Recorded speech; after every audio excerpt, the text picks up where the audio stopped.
साल के बिलो सब 30 हैं यहाँ पे, अंडर ग्रेजुएट स्टूडेंट्स हैं आप लोग। ये बिल्कुल सही टाइम है कि डिसाइड कर लेना है क्या करना है। अभी का 5 साल, आने वाले 50 साल आराम से एसी में बैठ के काम करिएगा।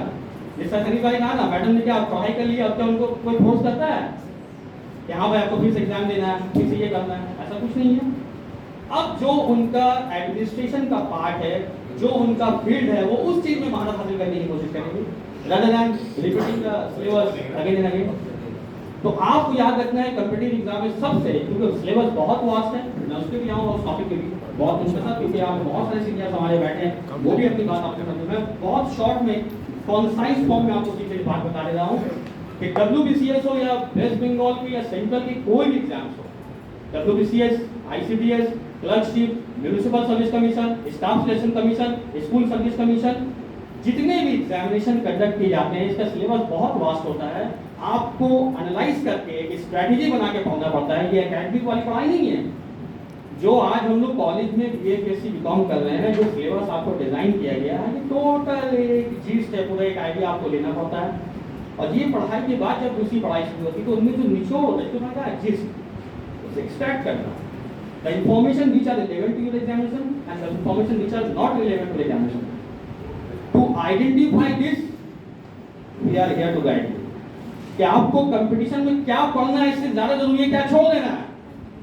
ये बहुत अजीब लगेगी बात आपको सुनकर, क्या छोड़ देना है क्योंकि वो रिलेवेंट नहीं है। तो ये चीज आपको कैसे मालूम होगी?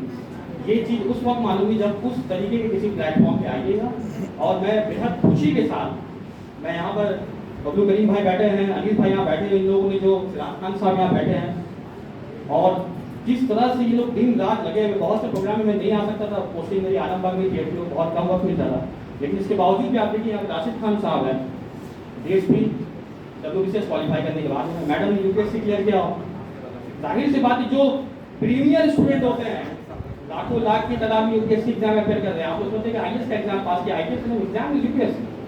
अब इसमें एग्रीगेट मार्क्स कैलकुलेट करने के बाद मेरिट वाइज जब रिजल्ट निकलता है, तो those candidates who have secured higher marks in that examination will get Indian administrative service, उसके बाद फिर इंडियन पुलिस सर्विस है, इंडियन रेवेन्यू सर्विस है, इंडियन फॉरेन सर्विस है, इंडियन रेलवे सर्विस है, इंडियन स्टैटिस्टिकल सर्विस है, इंडियन इकोनॉमिक सर्विस, ये सारे लिस्ट है। अगर आप सर्च करिएगा, आपको दौर चला गया। हम लोग पहले हफ्ते में खड़े रहते थे, मैं तो चाहूंगा all India appointment gadget, the Hindu और एक एम्प्लॉयमेंट न्यूज, उस वक्त 8 रुपए का आता था, सोचना पड़ता था कि 8 रुपए लेने का ये पॉकेट मनी से पूरा पैसा खत्म हो गया रास्ते भर का, वो आता। लेकिन आज तो इंटरनेट का दौर है, सोशल मीडिया का, सारे कुछ आपके जैसे फिंगर टिप है। सुबह उठिएगा, कम से कम 10-12 ग्रुप में सब्सक्राइब किया हुआ है, कम से कम सैकड़ों मैसेज, 24 घंटा भी कम पड़ जाएगा पढ़ने की, इतना ज्यादा है। आपको देखना है कि मेरा कोर एरिया क्या है, मेरा एरिया ऑफ इंटरेस्ट क्या है, जो चीज मुझे मेरे मुस्तकबिल को, मेरे करियर को बनाने के लिए रास्ता हमवार करेगी, आपको बिल्कुल उसको आपको डेडिकेशन के साथ, एंथुसियाज्म के साथ आगे बढ़ना है। जहाँ तक WBCS का ताल्लुक है 2025 से, मैं बहुत इंपॉर्टेंट चीज जो